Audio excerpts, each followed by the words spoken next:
a lot of people will come and they try to speak negatively about the song and call you one hit wonder. I'm just talking about the naysayers and people who look for the negative or who, because I'm not in the limelight constantly. What Because about I'm Jamaican collaborations though, like Jamaican acts, like. Give me an example. Who you think me and them would have do? So I can see a Omi and a Jada Kingdom with a nice song. For real? For real. Like that would be a classic song for me. You do a collaboration with Vybz KARTEL? Of course. Vybz KARTEL a big Used to artist. DJ the whole of Vybz KARTEL. Vybz KARTEL whole catalog. Yeah. Yeah, man. Fan of Vybz KARTEL growing up. It's just unfortunate what happened, you know, to him going to prison. The most difficult people to deal with are most of the people who find themselves behind bars, who find themselves in trouble, is because them dunce. And dunce is not just academically. Me mean dunce, now no reasoning ability, now no problem solving skills, now no. A very special guest today in Intense at Seat right now. We have to talk about the one, the only. Omi. Father. My respect. Father. I respect King. Yo, you Long make Jamaican time, music upon a higher level, a different scale, bro. But for right now, for who would never know, who forgot? Who forgot? History. Yes. Omi, the it's- journey of music, where it Well- started from, Jomi. Well, we can go right back to 2012. As far as 2012, when this song called Cheerleader came out. And it was big in places like Hawaii. You had, way before we had things going viral on the internet. This is how it started out. We saw YouTube videos, people making YouTube videos mainly from Hawaii region with the older version, because a lot of people don't know the older version, which is on that ska tempo type of beat. Yeah, yeah. Yeah, and that we had. Because I know it's a remix of a lot of. It was remixed off of that. Yeah, Right. with So, instruments playing all that. yeah, man. So we go as far back as 2012. Come 2015, the song was remixed by a German DJ called Felix John under Ultra label. So that's when I got signed to Ultra. So, Omi, before all the signing and all the remix, like, the creation of Cheerleader, like, Listen, what idea came from, like, what was the process? Cheerleader is one of the most organic songs I've ever written. And as a matter of fact, it was written for my cheerleader at the time. So it came from a genuine place. And it wasn't even supposed to be a song, really and truly. It was always intended to be like an interlude on an album. So it was really short. It was like the hook with the first verse that we all know. And then when I met Clifton Specialist Dylan, he was like, yo, no, man. This bad. Concept wicked, melody wicked. No, man, we have to add 2 more verse, man, and finish this. And it ended up being the single that we put out, along with 2 other singles, but it was like the lead single. That was the song. That was the song, yeah. And speak of remix and, you know, a collaboration with Cheerleader, like, talk about the success of it, basically. All right, so Cheerleader, boy, the accolades style, you know. We're talking about over 15 times platinum in the European region. Wow. Over 3 times platinum in the US. Over 8 times platinum in Canada. We're talking about multiple gold and platinum and other, you know. Hey, Omi, these numbers you're talking are fairy tales to other artists, basically. I know. So I want, like, just educate us, basically. I remember one time I visited specialist office, Clifton Dylan, and I saw the plaques on the wall with Shabba and Patra and, you know, Kimani Marley and all the people that he's worked with. And I was like, boy, I can't wait for my wall to look like that. Yeah. And I remember the man saying to me, no worry yourself, man, you still don't have space to put them. And I live to see it now.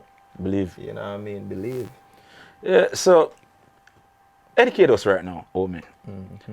That song, like, you have so many songs, right? But Cheerleader was a song that basically it took over the whole mainstream platforms and give you a name and make you can see the world, basically.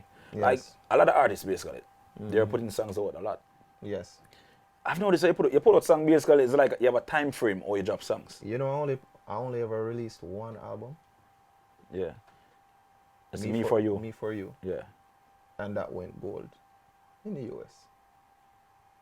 I've only put out 1 album. And I've done multiple collaborations that went gold and platinum. But what I'm mostly happy about Cheerleader being my first single, I went platinum without a feature.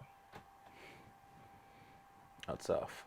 I went platinum without a feature. So a lot of people will come and they try to speak negatively about the song and call you one hit wonder. But people need to remember that it's not easy to go platinum on your own as an artist that nobody knows. Speaking of that though, like we see the space, but we're not gonna say one hit wonder.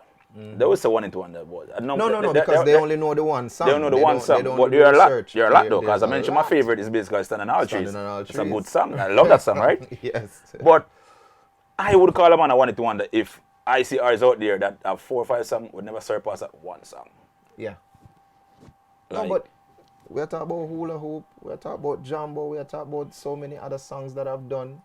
And Hula Hoop is another solo song that went platinum as well. That was a good song platinum. also.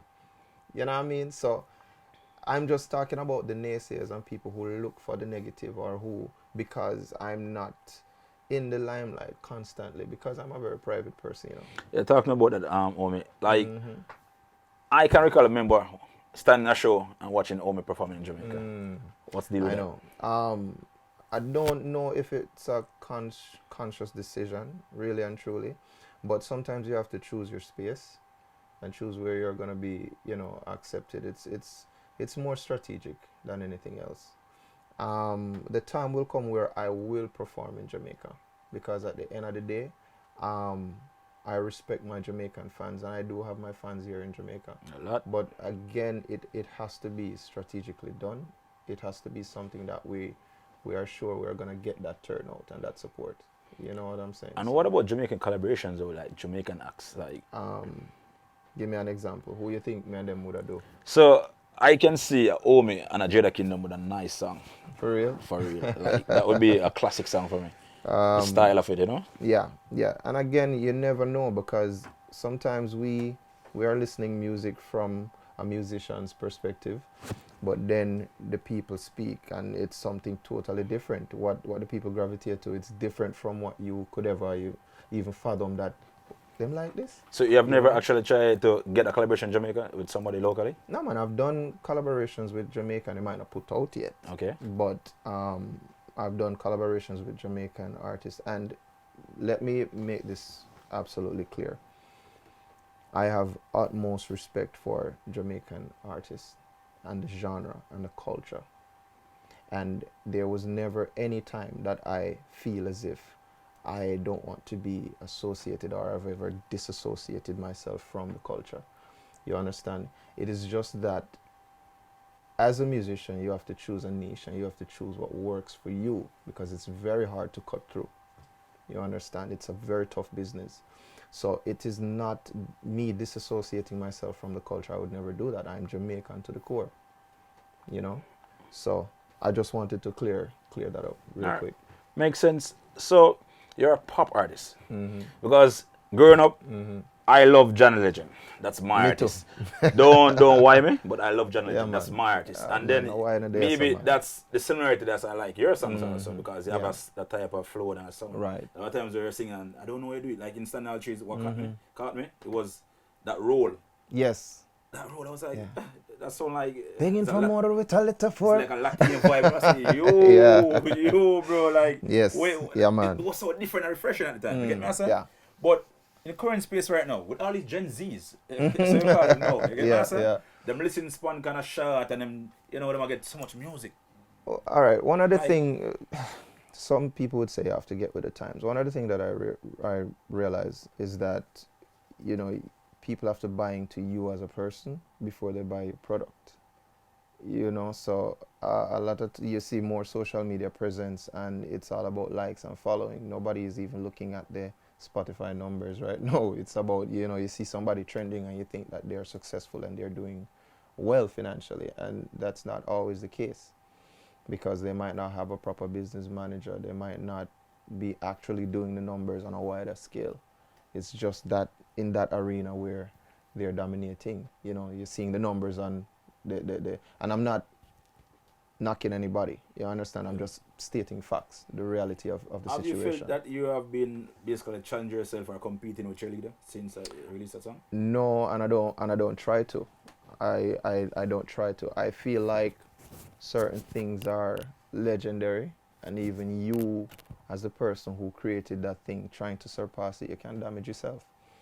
You know what I mean? You have some songs that will forever. Look at Don't Worry, Be Happy. Here's a little song I wrote. Might want to sing it note for note. Don't worry. Anywhere in the world you go. Yeah, classic.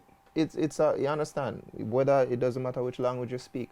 So I think Cheerleader is one of those songs that will go down in history, and it's in history. yeah. I mean, it's good. I'm not sure on the facts right now, but is it the first Jamaican song, a Jamaican artist ever sung with 1 billion views on YouTube? Solo. I think Solo. Solo. Yeah, I think Sean Paul has done these numbers, Remix, but with, collaborations. So this is what I was talking about. I'm not a cocky person, but it is actually a flex to say that, yo, I've done this. Yeah, and I don't even want to use the term, say, do it on my own, because I couldn't have done it without the fans, couldn't have done it without the team. You understand? And I would have had artists, in the industry who believed also. So even though they weren't a part of the song in terms of the production and, but their encouragement that I've gotten from them. So I still owe a world of thanks, and for the people who set the stage as well before me. All right, so Omi, when they're mentioned and listening out the greats, or people have been great and stuff, and there was a Sean Paul, the Shaggies, and just name them. And the Omi is not mentioned. You ever felt a way about that, or looking to and say, no, I believe I've done this too, but there's no one point and say, Omi, do it. Because Richie tell the straight, Omi, you do it. You break the bars and show us that this can happen. You get me what I'm saying? I think when the time comes for me to get my flowers, I will get it. And it will be well received, but it will feel a lot better when it is given more than when you're asking for it. I think that I've noticed, sorry for cutting you, but I think I've noticed basically, it's like with Jamaica, right? You're being highlighted in overseas. Like people that love you in that space. And Jamaicans, they don't normally like to own it and tell them, say, your name on the plaque outside. That's ours. And I want to add to it too. If I was introduced as an overseas artist, then Jamaica probably would have received it a lot better and promote it a lot better too sometimes. So it's just a game, and it's just the reality of the situation. But for me, I don't let that bother me. Life is life, bro. Like, so many moving parts to life. You have music, I have my family, I have my business, I have my investments, I have so many things doing that I don't really have time to really sit down and think about, me not getting my flowers. When I do music, I'm doing what I love. I'm doing it because I love it. Music has opened a lot of doors for me. And I would never be ungrateful to music, but I also understand the pressure that it comes with if you are a person who loves the attention. Makes sense. So you love the attention more than the music. And I try not to fall in that trap, if it makes sense. Have you been in tune with Jamaican space of music right now? As in the new style dance? I hear bits and pieces of it. Yeah, like who you have seen in the space so far, like they're doing like good stuff. TJ, you mentioned earlier, you have some artists that are breaking barriers now. You mentioned earlier in our conversation that people were wanted to book him based on that big song that he has now. And if you listen to that song, it's a vibe. Yeah, it's a vibe. It's one. You understand? It's a vibe. It's not even a deep song that it's just a vibe. So you find he was able to tap into that. He was able to tap into that niche, right? And kudos to him for that. And this is what I would want. So I'm not here to preach to anybody or be self-righteous and tell people the type of sound or the type of music they need to But it's fair to say that you know the sound because you're out there, you have that song. I've just discovered a formula that works for me. That doesn't necessarily mean it's gonna work for the other guy. Makes sense. You understand? So tap into what works for you. Tap into what is giving you your 15 minutes of fame if you want to have it like that, because as you mentioned, the attention span is very short. Yeah, very. And if you love it enough, you have to keep reinventing yourself. But be careful in reinventing yourself, because reinventing yourself doesn't necessarily mean changing your essence. It simply means staying interesting. So you have to, there's a thin line, it's a balance. You have to be careful or you try to stay relevant, because then you find yourself, you know. Oh man, Anthrax live, you sound the same. Natural talent. Boy, I hope so, you know. Naturally hope so. talented. You just do a piece of song just now and it Yes, sound yes. even better than when we were on track. So Yeah. it's like, oh, important is talent nowadays in music industry. Boy. Because we're seeing a lot of stuff. It's like TikTok say, I saw it go, and we're yeah, it bad. And so Well, one thing, one time I was watching an interview with Prince, the great Prince. Everybody's supposed to know Prince. Gen Z, Gen A, Gen Y, everybody's supposed to know Prince. And Prince say one thing him can say is his mic is on. And that is very important. So when a person hear Cheerleader, and then I take a mic and then I say, oh, when I need motivation, my one solution is my queen, cause she stays strong. None of this not turn on, by the way. It's it's right here. You understand? So I value that. I don't know about the other person. It is not my place to tell you, say, hey, you need to.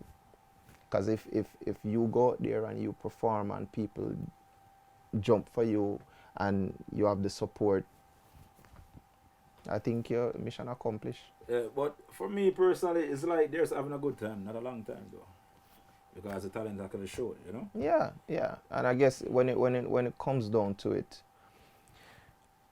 are you comfortable with where your career has gone? Are you comfortable? Are you satisfied with your contribution?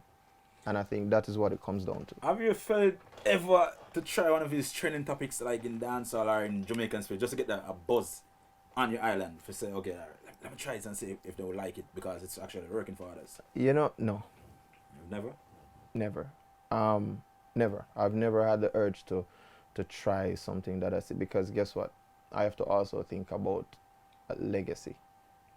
I have to think about what I want from my career. Just like I was saying, everybody have the right to tap into whatever works for them. You know? You have that right.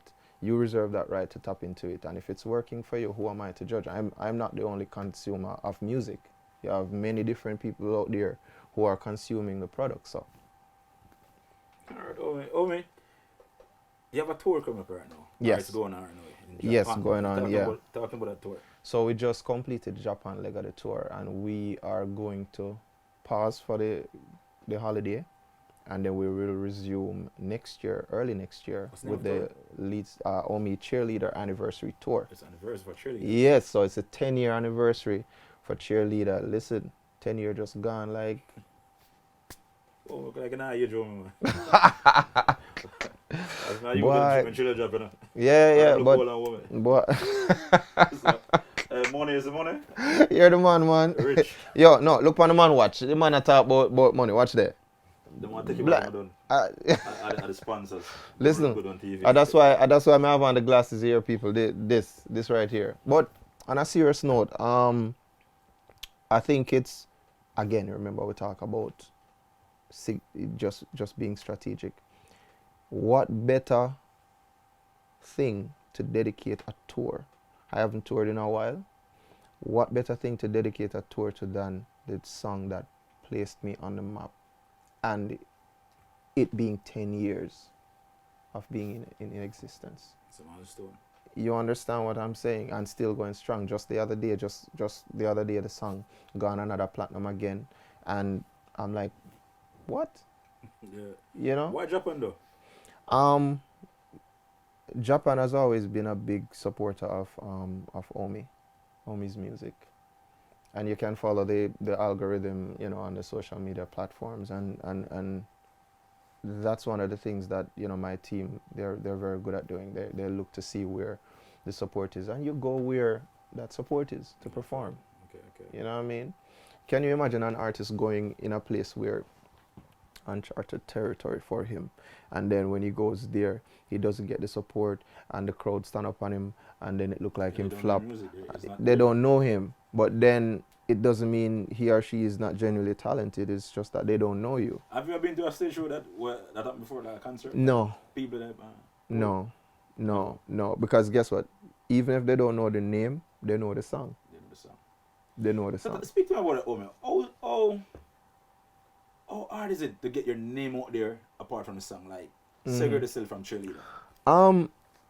This is where social media come in. Social media is a tool, and for a lot of people who they don't understand it, they don't know how to use it. It can mash you up, but it is also a tool, a very useful tool.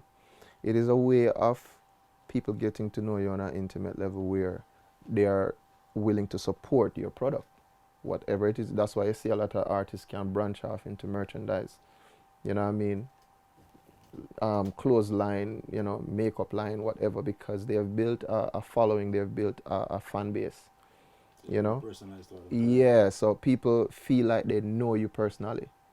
And I think that is the direction that music is getting. So sometimes a man will drop an album and it not even, so hot, but you have the support and they like you.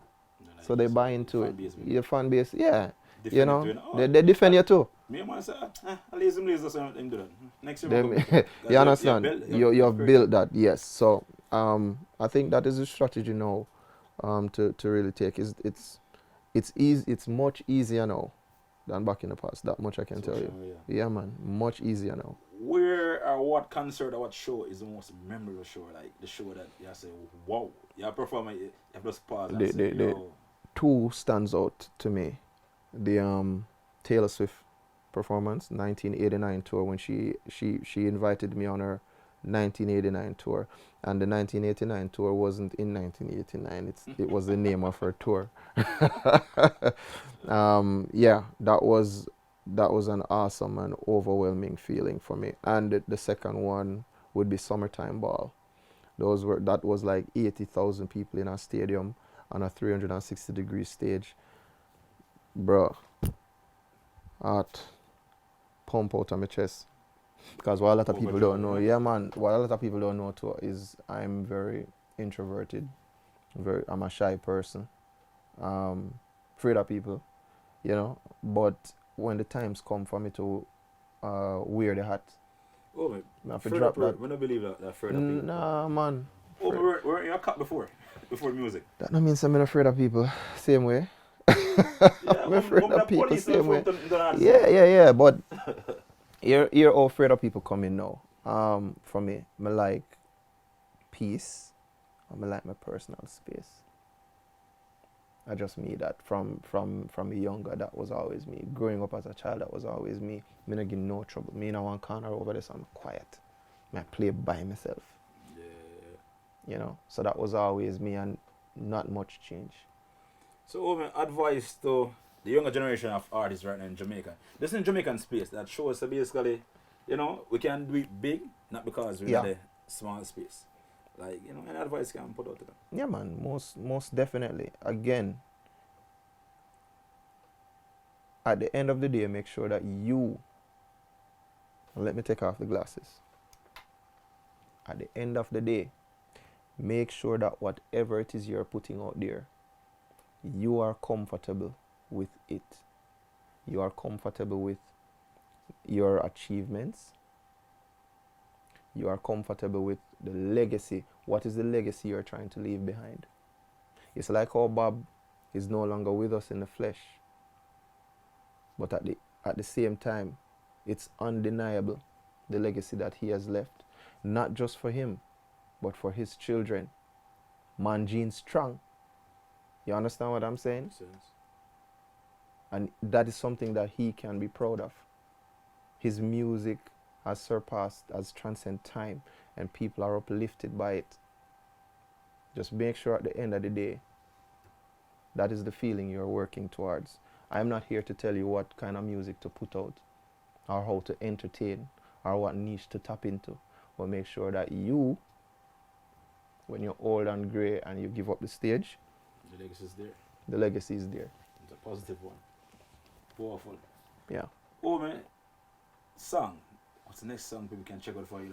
Yes. All right. One of the songs that. Poker Face is going. Yeah, that we go talk. We're not talk about Poker Face. Poker Face are going. Yeah, man. You ain't gotta say a word. Don't reply. 'Cause your lips are saying one thing, but your eyes don't lie. Hope I'm not mistaken.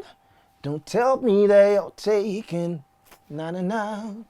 Yeah, man, Poker Face are going with it. And surprisingly, the people in Japan singing it the other day when I went there. Yeah. And we just put it out. Yeah, So you never them know. vibe, you know. Yeah. Oh, this. You never know. And yeah, man, and I may do the DJ part too in the tune. Yeah. That is what a lot of people weren't expecting. So that was a very fun. Yeah, man, it was a fun song to. It was a fun song to record. It's a fun song to perform, and I'm very enthused Who about. produced the song, though? Clifton Dillon and Alistair McIntosh, yeah, and myself. So, yeah, man, So, we all work together. so what expectation of that song right now? Like, what you expect from that song there? You know, for me, I like the song. I like the song. If you like it. I like the song, and that's what it's about. I can present it to you, but it's up to you if you like the song or not. So I don't try to raise any expectations surrounding my music. I put in the work, put in the promotion, put in the effort to record the song, and that's the most I can do. Oh, man, would you do a collaboration with Vybz KARTEL? Of course. Vybz KARTEL are big artists, you know. Yeah. All right, put it this way. I grew up on Vybz KARTEL's music. You see, like how you were telling me that you grew up on my music. I grew up on Vybz KARTEL music. Used to DJ the whole of Vybz KARTEL. Vybz KARTEL, whole catalog. Yeah. Yeah, man. Fan of Vybz KARTEL growing up. It's just unfortunate what happened, you know, to him going to prison and all of that. But What are your thoughts on him being back? I'm happy that, you know, he's out, and I'm really happy to see him in a healthy space with his family and everything. More life, more blessings to him, health, strength, prosperity. But he's a genuinely gifted word wizard, lyrical genius, and that man will be a legend. I'd like to see Omi on Freedom Street. Yeah, I would vote for that. Omi on Freedom Street. That's Yeah, all man. we need the great Jamaican stage again now. man. I'm Vybz sure- KARTEL, Vybz KARTEL are big artists, man. You have to, hats off to him. I have to give him props. So who want to find up on the platforms them now who don't know what the easiest Yeah. one of the easiest name. You can't miss it. OMI, at OMI. Even OMI. for the Dunce them guys, it's a Dunce in Jamaica right now. It's easy. Yeah, OMI. we need to get rid of that culture there. Now I'm preach. So Omi, let's talk about that now, Omi. Because We don't have preach, I asked the question earlier but- about the space and what you have seen and you see Yeah, the trends and the topics them now. I could get rid of that dunks culture there. That is my strong opinion. If I would say I have one. Get rid of that dunks thing. It not cute. No make no sense. You think they're making an excuse for not trying to educate themselves properly? Not even as a gimmick, it no work. No. It no work. And this is coming from a ex-police. So being an ex-cop, I would have seen like that word too, ex. You know, because I believe it's the experience. I would have seen the two sides of the fence, how life work, the exposure that I've gotten. I mean, I tell you, most of the most difficult people to deal with are the dunks people them. So them dark. The most difficult people to deal with are most of the people who find themselves behind bars, who find themselves in trouble, is because them dunce. And dunce is not just academically. I mean dunks, now no reasoning ability, now no problem solving skills, now have no emotional intelligence, just dunce. So we have to be careful of that dunce culture that it'll go come back, come bite it. Because when they even ask the question, what does dunce mean to you in Yeah, music? They yeah. can't really give a good explanation. They can't give you a solid answer to say, okay, you know. Bro, when a man saying dunce, you know, him dark, you know, there's no reasoning, there's no logics, nothing. It's my way, there's no way. It doesn't make sense. And then when you put that out there now, and the younger generation coming up see that and emulate that or think that that's something cool, we're going to end up with a society of dunks while Chinese 2-year-old I do arithmetic. It's crazy. I invent machine where you can teleport. You understand? While they're there trying to improve the human race with their as with dunks. Move up. Get rid of that, man. Get right out of this. Yeah, man. And back to it now, you can find it on the media platforms. Yeah, man. It's a history, you know. Yeah, man. Carter's a history class up on Wednesday. Mm. I'm a teacher, it's a real history, man, you know. Yeah. Yeah, man. At Ome, Instagram, same thing on Facebook, YouTube channel. Just the same. Tune in for more to come. We have the album coming out next year early as well. So remember, I tell you, I've only put out one album since, you know, Ome There Road. So we want to put out another album next year, and this is one that I'm really looking forward to. I think people are really gonna love it. Well, people. Poker Face. Check the song out. Yeah. A man will break the bars in music, show that Jamaica, look about Talawa, but girl, can't see it. Just believe. Natural born talent. Oh, me. Respect. Respect, Man. Respect. Anytime. Love and love alone. I'm blessed. Anytime. More Anytime. greatness. Bless up.